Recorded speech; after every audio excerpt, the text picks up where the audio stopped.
Is a diode a linear device? The short answer is no, a diode is definitely not linear.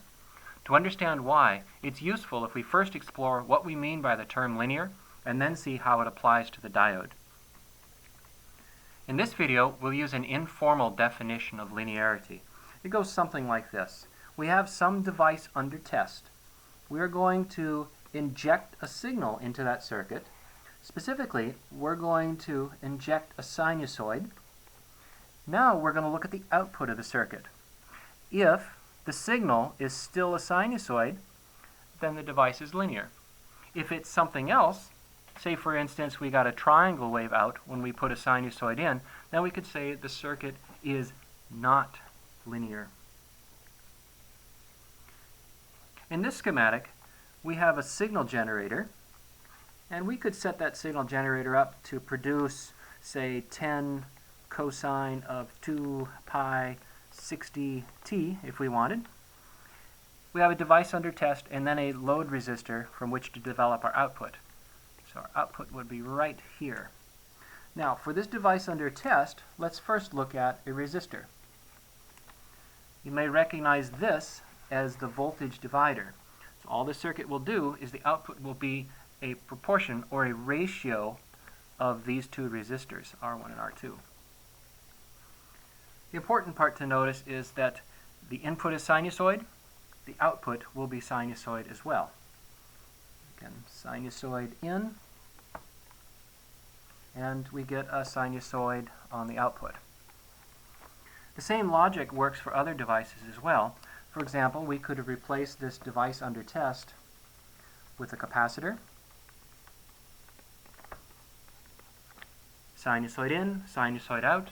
We'll have some phase shifts, and we'll have some amplitude changes, but that's okay. In fact, those amplitude changes are going to be dependent on what the frequency is that we're using to drive it. Likewise, with an inductor, the output will be dependent on the frequency, and the phase shift will also be dependent on the frequency. Back to the question at hand, what happens when the device under test is a diode? When we do that, we want to look at two parts of the sine wave. So here's our input sine wave.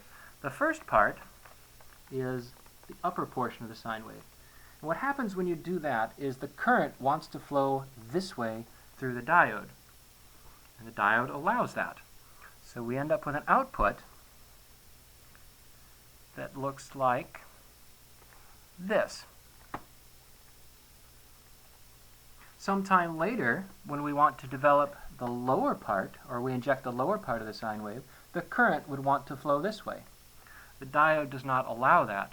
So what would have been down here on the output is never produced. Clearly the diode is a nonlinear device because we put in a sinusoid, we only get half a sinusoid out. You may have seen this in the characteristic curves of the diode. So here we have voltage on this axis, current on that axis. And when we are forward biased, which is to say, again, the current wants to go this direction, we end up here on this graph. Where there's no voltage drop, again, this is an ideal diode, there's no voltage drop across the ideal diode, and the current does whatever is necessary or whatever is demanded by the load out here. Later, when the diode is said to be reverse biased, which is to say the current wants to flow this way, we end up over here on this part of the graph.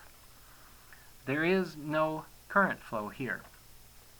A real diode follows this shape fairly closely. We might have a forward voltage drop is what we call it. Again, it's not zero as it was in the case of the ideal diode, but it might be, say, 1 volt across that diode in the forward bias direction when it's under load. That's for a heavy power diode. Going this direction, we're going to have a little bit of leakage. Right? That's leakage current right there. You see the current's not zero, but it's allowing some to go through this way. And if you keep going in the reverse direction long enough, something bad can happen to the diode. I do have some follow-up suggestions for you if you'd like to learn more about diodes. First,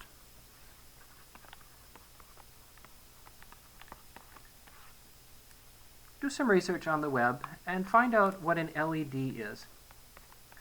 There's lots of material that tells you how to work these things. Light emitting diode is what they're called. Figure out how to use Ohm's law and turn one of these on without damaging it or the battery. Another thing you might want to do is look up rectifiers. These allow you to change an alternating current into a direct current. And the last thing, I challenge you to build a crystal radio. The crystal radio features a diode, and that diode is chosen specifically because it is nonlinear. I challenge you to build a crystal radio. Share your comments down below. Thank you.